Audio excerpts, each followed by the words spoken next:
Muy buenas, después del vídeo de ayer analizando los datos más importantes del circuito de Miami, pues hoy vamos a analizar sus curvas y sus puntos más importantes.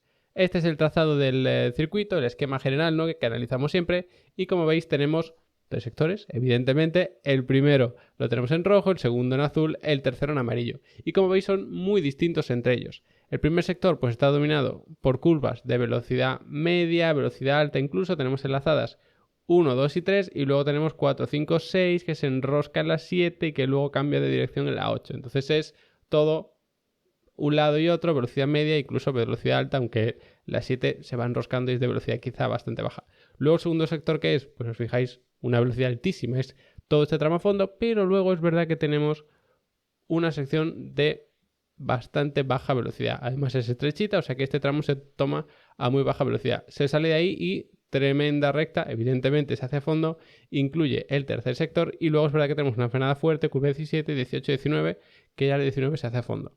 Conclusión, si tienes más carga aerodinámica vas a destacar en el primer sector. Lo digo sobre todo para que cuando veamos los tiempos de cada uno, pues podamos intuir por sectores quién lleva más carga, quién es mejor en velocidad punta y ese tipo de historias, ¿vale? Entonces, quien destaque en velocidad punta, pues va a destacar en el tercer sector y en el segundo. Pero en ese segundo sector también va a poder destacar quien tenga un chasis que le permita hacer todo esto a baja velocidad, pero más rápido que el resto, evidentemente. Por lo tanto, aunque la velocidad punta te vaya a dar ventaja en el sector 3 y en el sector 2, hay que fijarse en la diferencia entre esto.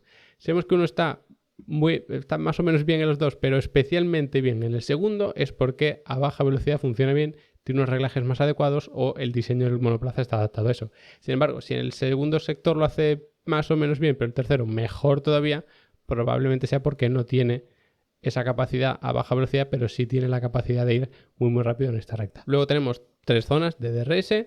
La primera la tendremos aquí, segundo sector, porque esta se supone que pertenece al tercero, porque empieza en el tercero. Entonces, si sales de la curva 8 a menos de un segundo el piloto que llevas delante, después de la 9, que se hace a fondo, vas a poder abrir el DRS. Entonces, todo este tramo lo vas a poder hacer cogiendo el rebufo, incluso empezando a adelantar, y a partir de aquí abres el DRS. O sea que a lo mejor esto del DRS en esta recta te sirve para terminar el adelantamiento que ya has empezado en todo este tramo, porque no es un tramo de 3 kilómetros, ni mucho menos, pero bueno, sí que te puede servir si vas muy pegado al piloto de delante, coges rebufo y demás, pues te puedes poner muy cerquita de él, luego abres DRS y ya con ese extra de velocidad adelantas. Al salir de la curva 16, un poquito más tarde tenemos esta zona de detección. Por lo tanto, tenemos algo relativamente parecido. Tienes que pasar después de la curva 16, es decir, empezando la recta a menos de un segundo de ese piloto que va adelante. Todo este tramo lo deberías hacer cogiendo rebufos y luego aquí ya sí puedes utilizar el DRS para adelantar. Y luego, al salir de la 17, tienes la siguiente zona de detección. Por lo tanto, tenemos tres zonas de DRS con sus tres zonas de detección de DRS. Porque hay veces que pasando por un punto a menos de un segundo ya puedes abrir el DRS en dos zonas. Eso no pasa en este circuito. Entonces, al salir de la 17 tienes esta. Por lo tanto, tienes que hacer la 18 y la 19 bien, con una buena trazada, porque sobre todo, aunque esta 19 se pueda hacer a fondo, abrirte, cerrarte, mantener bien la trazada, no atacar demasiado pronto esas curvas es importante, porque a partir de ahí tenemos la recta de meta, que no es muy larga, pero bueno, sí que tiene su importancia y por eso se habilita el DRS. De hecho, si os fijáis, casi en plena curva 19 es donde empieza la zona de DRS, para que os hagáis una idea de lo rápido que se puede hacer esta zona. Si vamos con cada uno de los sectores, pues empezamos curvas 1, 2 y 3 enlazados a un lado de otro. ¿Qué caracteriza de estas curvas? Porque tenemos la primera un poquito menos de 90 grados, aunque sea muy redondeada, luego la 2 un poquito más abierta y luego la 3 un poco más cerrada, más o menos parecida a la curva número 2. ¿Dónde está la clave? En la naturaleza de esta curva. Si os fijáis, la curva número 1 más o menos se cierra y luego tiende a abrirse. La 2 es más bien neutra y luego la 3 se cierra y luego se abre. Ahí es donde está la clave.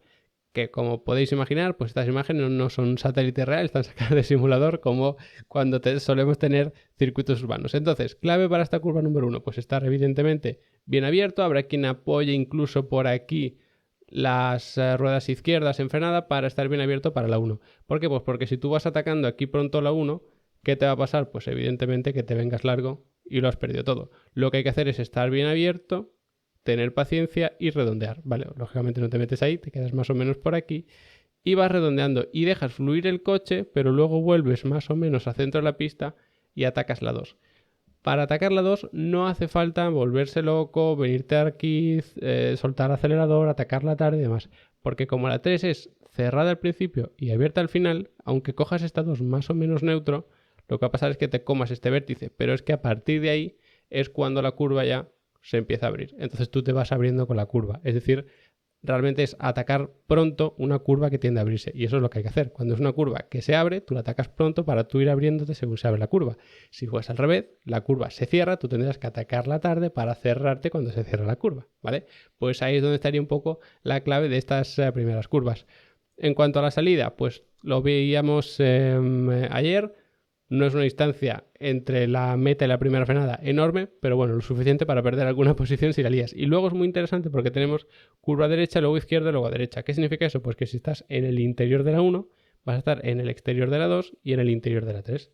Y viceversa si vas por fuera, evidentemente. Entonces, hay que ser muy inteligente y jugar sobre todo pensando en lo que van a hacer los rivales para buscarte el hueco. Porque luego entre la 3 y la 4 hay un pequeñito tramo de recta y la cosa se complica si quieres adelantar. Y si te atrapan y te hacen una especie de sándwich entre varios, se te va a complicar mucho el asunto. Entonces vendríamos por aquí de la curva número 3 y como veis la 4, pues bastante redondeada. ¿Dónde va a estar la clave? Pues una vez más, en no atacarla muy pronto, porque si vinieras por aquí, te ibas a comer este interior de la 5, te ibas a tener que abrir y luego ibas a penalizar aquí. Para los que estéis en el simulador y tal, que os lo suelo recalcar, si te sales aquí, no pienses, ostras, tenía que haber frenado en la 5. No, piensa que tienes que haber atacado antes la 4, ¿vale?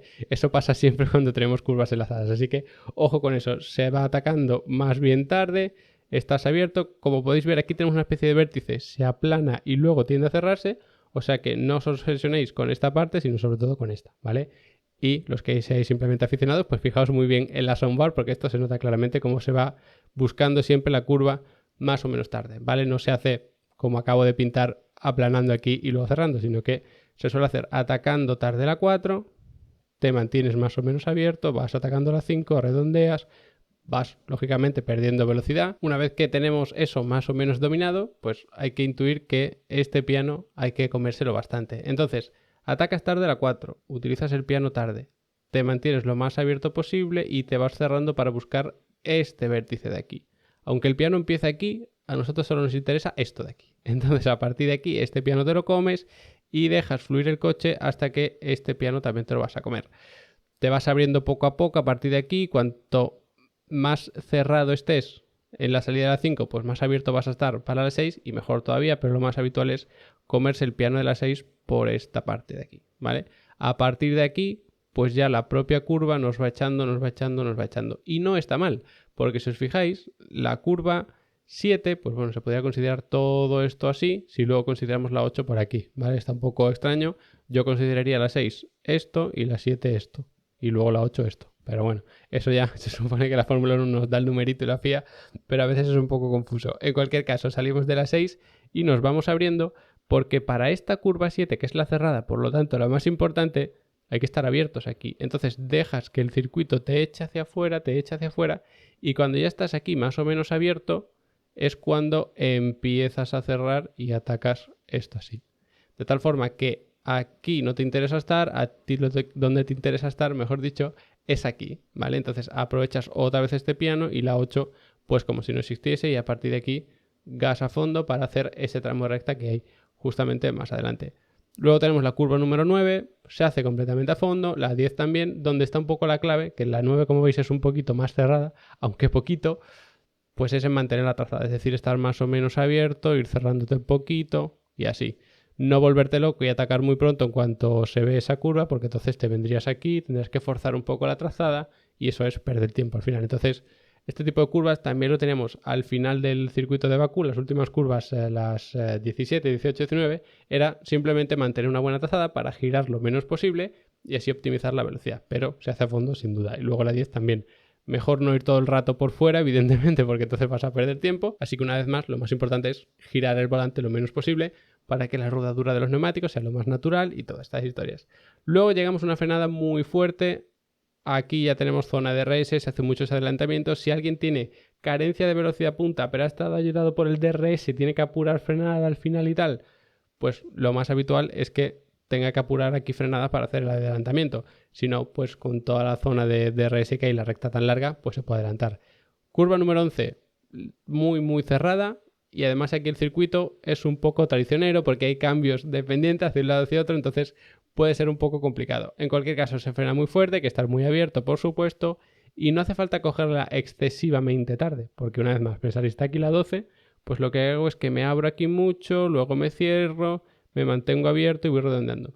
No tiene por qué. Esto es Fórmula 1, como normalmente la trazan es estando aquí abierto, redondeas, y es verdad que aquí vas a estar más o menos pegado, pero tienes tiempo de abrirte. Entonces, aunque estés aquí, te puedes ir abriendo un poco y luego terminándote de cerrar al final de la 12. Quizá no justo aquí, pero sí aquí. Entonces hay que ir mirando estos dos puntos. ¿Por qué? Pues porque de esa manera vas a estar abierto aquí para la 13, que no tiene mucha dificultad ella individualmente, pero como está pegada a las 12 y ahora a la 14 que la vamos a ver, pues ahí es donde se complica un poco el asunto. Este tipo de curvas que son como medio horquilla, medio no, así que son muy redondeadas, pues lo típico es que los coches tipo turismo y demás, los que no tienen mucha carga aerodinámica, pues la cojan prácticamente toda por el interior. Quizá empiezan abierto, pero luego todo esto lo hace así por el interior, y los coches tipo Fórmula 1 suelen hacerla con una trazada más en V, no tanto en U, que de hecho hicimos un vídeo aquí hace tiempo hablando de eso, pero bueno, el caso es que se tienden a pegar, luego a abrir y luego otra vez a pegar. ¿Qué pasa? Que esta curva 12 ya de por sí tiene un poco esa forma, es decir, aquí es más abierta, luego aquí se cierra y luego aquí se vuelve a abrir. Entonces, aunque los pilotos hagan una trazada buscando eso, como el circuito más o menos te sigue, vais a ver que aquí están muy pegados, aquí un poquito más separado, al menos normalmente, y luego aquí se vuelven a pegar. También depende un poco del estilo de cada piloto, pero la trazada habitual es esa, y si estáis en el simulador, pues es la que os recomiendo también. Es importante no estar demasiado abierto aquí, por supuesto, porque tenemos la 13 que se puede hacer a fondo, pero una vez más hay que hacerla con el menor giro posible para optimizar velocidad, y eso se consigue pues estando aquí más o menos a mitad de pista y atacando muchísimo este piano de aquí. Entonces hay que abrirse un poquito y se ataca mucho este piano, ¿vale? Luego a partir de ahí pues no tenemos prácticamente nada de recta. De hecho veis aquí la curva número 13, esta era la 12 que la acabamos de ver, te empuja hacia afuera la 13 y aquí frenas mucho porque esta curva 14 es muy cerrada y además enlaza con la 15, es como una chicane, vamos, de toda la vida, ¿no? Entonces frenada complicada porque es en giro. Aquí hay varias frenadas en giro, cuando se iban roscando la curva 7 pues también era en giro, esta de aquí también es en giro, entonces hay que abrirse lo máximo posible mientras vas girando y luego esto hacerlo lo más recto posible. Esta 14 se ataca un poco tarde. Si estuviese sola también se atacaría tarde porque si os fijáis, una vez más, es un poquito abierta y luego se cierra. Curva que se cierra, se ataca tarde. Y encima tenemos justo otra hacia el otro lado, pues más motivo todavía. Entonces te abres un poquito y luego ya atacas la 15, ¿vale? No lo he pintado del todo bien. Sería algo así. Y como veis, este tramo se hace prácticamente recto. Ahí está la clave. No atacar pronto, que luego te tengas que abrir, luego ese tipo de historias no, ¿vale? Se hace esta un poquito tarde, el tramo intermedio más o menos recto y luego se intenta dar gas aquí lo que dé tiempo, te abres un poquito y aquí sí que nos suele dar tiempo a apoyar en este piano. Viene la curva 16 y ¿qué pasa con la curva 16? Se cierra y luego se abre y además es exagerado. ¿Cómo se trazan curvas que se cierran y luego se abren? Pues se ataca pronto para tú ir abriéndote según se va abriendo la propia curva. Entonces este piano se puede atacar, lógicamente, pero no hay que abrirse mucho para salir así. Esto es relativamente típico porque cuando tienes una curva cerrada y luego una recta importante, como es el caso, se tiende a abrir mucho la trazada de la entrada de la curva para perder tiempo aquí y empezar la recta con mayor velocidad y recuperar el tiempo que has perdido e incluso llegar a ganar tiempo. Si te estás peleando con algún piloto, quieres adelantarte, quieres defender, pues a lo mejor sí que te compensa hacer eso, pero si no, como norma general, pues la atacas como mucho neutra, porque esta curva habría que atacarla más bien pronto. Así que como que se compensaría un poco una cosa con la otra. Y aquí tenemos una recta muy larga que termina con la frenada de la curva 17 y luego enlazamos 18 y 19, aquí tenemos la zona del pit lane y todo eso. Frenada muy fuerte aquí, zona clarísima de adelantamiento, tienes una zona en la que puedes coger el rebufo, luego abrir el DRS y todo eso, que por cierto no lo he dicho, pero si sacrificas mucho tiempo en la entrada de la 16, ojo porque aquí tenemos la zona de detección de DRS. Entonces, si estás, imagínate, 8 décimas y por abrirte mucho aquí te pones a 1,1, aunque tú vayas a empezar esta recta con más velocidad, a lo mejor por culpa de eso ya no puedes abrir el DRS, entonces hay que tenerlo en cuenta. Hay que optimizar también esa curva para no perder tiempo y poder abrir el DRS, porque te compensa más poder abrir el DRS que no empezar esta recta con un poquito más de velocidad. Dicho queda. Entonces, frenada de la curva 17, muy importante, frenada fortísima, tremendamente fuerte, y como veis tenemos 17 que enlaza con 18. Esta 18 y 19 se debería poder hacer a fondo, tenemos aquí una frenada muy fuerte como digo, esta curva 17 pues se redondea bastante. No hace falta volverse loco atacando tarde, porque si atacas neutro y vas redondeando por aquí, pues te vas a abrir y vas a estar abierto para trazar esta 18, cuya clave está en hacerla, una vez más, con el menor giro de volante posible, te abres aquí otro poquito, y la 19 igual, con el menor giro de volante posible. Estas curvas que son así, que en función de las condiciones de la pista a lo mejor tienes que levantar un poco, tal, el menor giro de volante posible es lo que te va a dar el rendimiento óptimo ahí. Que parece que no es difícil porque como no se frena tal, pero sí que puede serlo. Porque en cuanto ves la curva tiendes a tirarte hacia ella y ahí se pierde mucho tiempo. Así que curva 17 es donde está un poco la clave, tanto en entrada como en salida. Y luego la 18 no volverse loco y no atacar aquí, porque entonces aquí, aunque puedas hacerlo a fondo, vas a tener que forzar mucho el volante. Y aunque puedas hacer el mismo tramo a fondo, de las dos formas, si giras más, vas a perder tiempo. De hecho, si tú vas en línea recta vas ganando una velocidad, pero si te pones a girar hacia los lados vas a ver cómo no ganas tanta velocidad. Porque bueno, tienes una pérdida por rodadura, tienes deformación de neumáticos, tienes una serie de historias por ahí. Entonces, con esto se terminaría la vuelta. Después de la curva 19 hay un pequeño tramo de recta, que es la recta de meta, y ahí terminaría. Mañana vamos a hablar de los reglajes, o sea que estad atentos, que vamos a hacer un buen repaso a cómo se ajustan los coches de Fórmula 1 en un circuito tan particular como este. Y si queréis saber más, tanto de técnicas de pilotaje que hemos visto hoy, como técnicas de reglajes que vamos a ver mañana, de mecánica, de dinámica, de telemetría, de estrategias de carrera, de todo lo que se os ocurra que tenga que ver con automovilismo real o virtual, lo tenéis en Level Up Academy, 15 euros al mes, os podéis dar de baja, de alta todas las veces que queráis, mientras tengáis la suscripción activa, podéis ver todo el contenido, no hay que pagar nunca nada más por nada, y con eso pues vais a tener acceso a todos los cursos, la masterclass, las descargas, los certificados, el soporte para dudas, todo ese tipo de cosas que hay por allí para que aprendáis conmigo de automovilismo. Así que hasta aquí el vídeo de hoy, gracias por haberos quedado hasta el final y nos vemos mañana hablando de reglajes.